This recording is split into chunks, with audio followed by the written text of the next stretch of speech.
नमस्कार, आप देख रहे हैं 4 PM और मैं हूं आपके साथ निधि तिवारी। सुप्रीम कोर्ट ने राहुल गांधी के खिलाफ टिप्पणी क्या की, भयंकर सियासी ड्रामा शुरू हो गया है। एक और जहां कांग्रेस सेना के सम्मान पर राहुल गांधी के साथ खड़ी दिखाई दे रही है, तो वहीं दूसरी ओर अपने सूट बूट वाले पीएम साहब ने नया खेल शुरू कर दिया है। इस नए खेल में जहां एक ओर मोदी और एनडीए ने खुद को ही फंसा लिया है, तो दूसरी ओर सदन में भयंकर बवाल हुआ है। तो राहुल गांधी के किन सांसदों ने उतरकर सेना वाले प्रकरण पर मोर्चा खोल दिया है और अब कैसे अपने पीएम साहब और मोदी सरकार ने सुप्रीम कोर्ट की टिप्पणी के बाद नया खेल शुरू कर दिया है, ये सब कुछ हम आपको अपनी इस रिपोर्ट में बताएंगे। साथ ही इस पर भी चर्चा करेंगे कि कैसे एसआईआर पर फंसी सरकार नए मुद्दे को लाकर एसआईआर के मुद्दे को खत्म कर देना चाहती है। तो बात शुरू होती है 4 अगस्त 2025 से, जब सुप्रीम कोर्ट ने राहुल गांधी को लेकर एक ऐसी टिप्पणी की जिसने सियासी गलियारों में भूचाल ला दिया। सुप्रीम कोर्ट की बेंच जस्टिस दीपांकर दत्ता और जस्टिस मसीह ने राहुल गांधी के उस बयान पर कड़ी आपत्ति जताई, जिसमें उन्होंने कहा था कि चीन ने भारत की 2000 वर्ग किलोमीटर जमीन पर कब्जा कर लिया है। जस्टिस दत्ता ने तो यहां तक कह डाला था कि कोई भी सच्चा भारतीय ऐसा नहीं कह सकता। ये टिप्पणी थी राहुल गांधी के 2020 के उस बयान पर, जब राजस्थान में एक प्रेस कॉन्फ्रेंस में उन्होंने मोदी सरकार पर निशाना साधते हुए कहा था कि चीन ने 2000 वर्ग किलोमीटर जमीन हड़प ली है, 20 भारतीय सैनिकों को मार डाला है और अरुणाचल में हमारे जवानों की पिटाई भी की है। सुप्रीम कोर्ट ने इसे सेना और देश का अपमान बताकर राहुल गांधी को लताड़ लगाई। लेकिन सवाल यह है कि सुप्रीम कोर्ट की इस कार्रवाई और इस टिप्पणी पर आखिर इतनी राजनीति क्यों हो रही है, आखिर इस पर इतना सियासी ड्रामा क्यों है, इस पर बात करेंगे। लेकिन सबसे पहले आपको बता दें कि आज संसद चलने से पहले एनडीए की एक हाई लेवल मीटिंग हुई थी। सुबह सुबह खबर आई कि कुछ बड़ा होने वाला है। कुछ लोग कयास लगा रहे थे कि शायद कश्मीर पर कोई फैसला होगा या शायद उपराष्ट्रपति चुनाव की कोई रणनीति बनेगी। लेकिन हुआ क्या? ऑपरेशन सिंदूर और सेना का सम्मान। ऐसे में बड़ा सवाल खड़ा हुआ कि पहले ही संसद में ऑपरेशन सिंदूर और पहलगाम पर 3 दिनों तक एक बड़ी चर्चा हो चुकी है और इस चर्चा को लाइव पूरे देश ने देखा है। देश ने यह भी देखा है कि कैसे आखिरी दिन राहुल गांधी के सवाल पर पीएम साहब चुप हो गए थे, एक भी बार अपने दोस्त ट्रंप का नाम नहीं ले सके। ऐसे में पूरे देश ने सब कुछ समझा और जान लिया कि सच्चाई क्या है। लेकिन 5 अगस्त को फिर से एनडीए की बैठक में पीएम साहब का सम्मान शुरू हो गया। ऑपरेशन सिंदूर पर चर्चा होने लगी, यहाँ तक कि 3 एनडीए की बैठक में 3 प्रस्ताव पर मुहर भी लग गई और वो भी सारे के सारे ऑपरेशन सिंदूर और सेना से जुड़े हुए। अब जरा सोचिए, ये वही ऑपरेशन सिंदूर है जिस पर राहुल गांधी ने संसद में तीखे सवाल उठाए थे। राहुल गांधी ने कहा था कि ऑपरेशन सिंदूर शुरू होने के महज 22 मिनट बाद मोदी सरकार ने पाकिस्तान को फोन करके कह दिया कि हम युद्ध नहीं चाहते। लेकिन मोदी सरकार फिर से अचानक उसी पर एनडीए की बैठक करने लगी। सवाल है क्यों?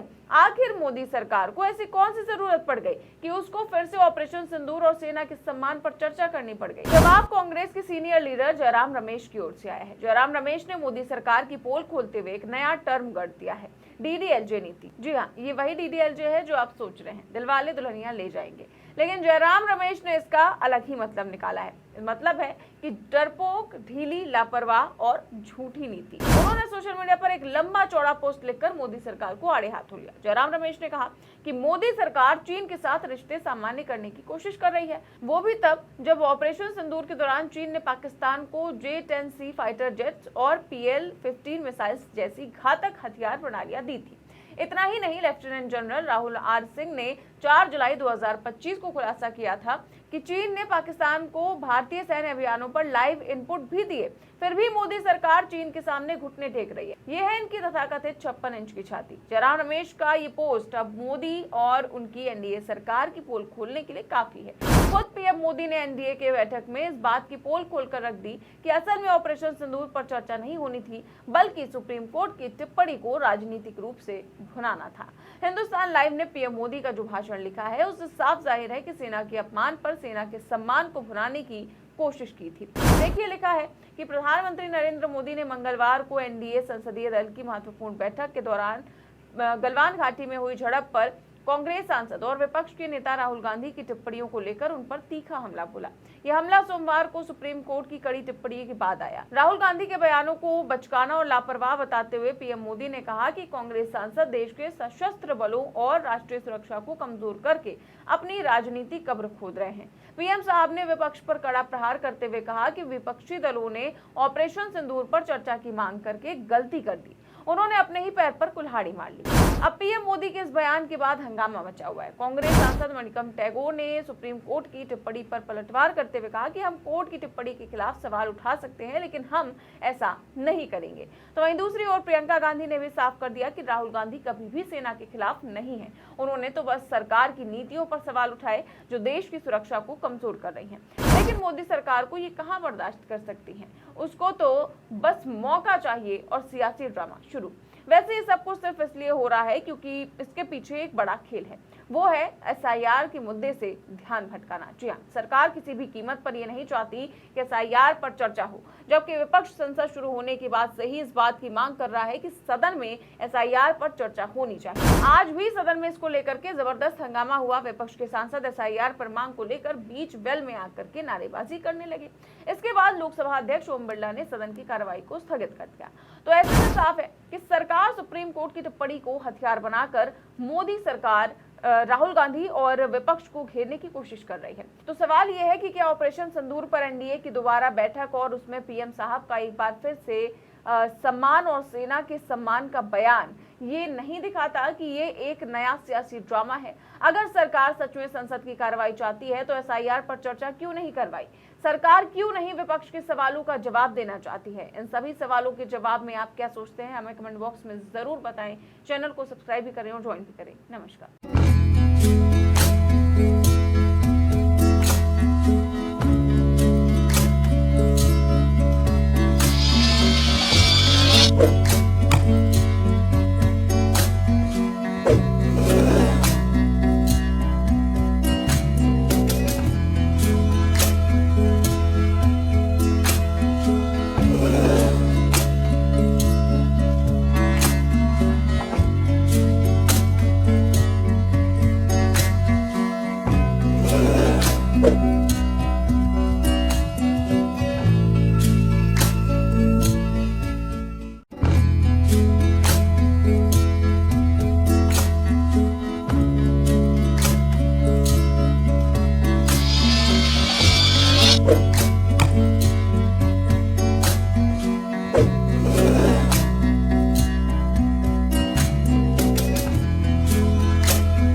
you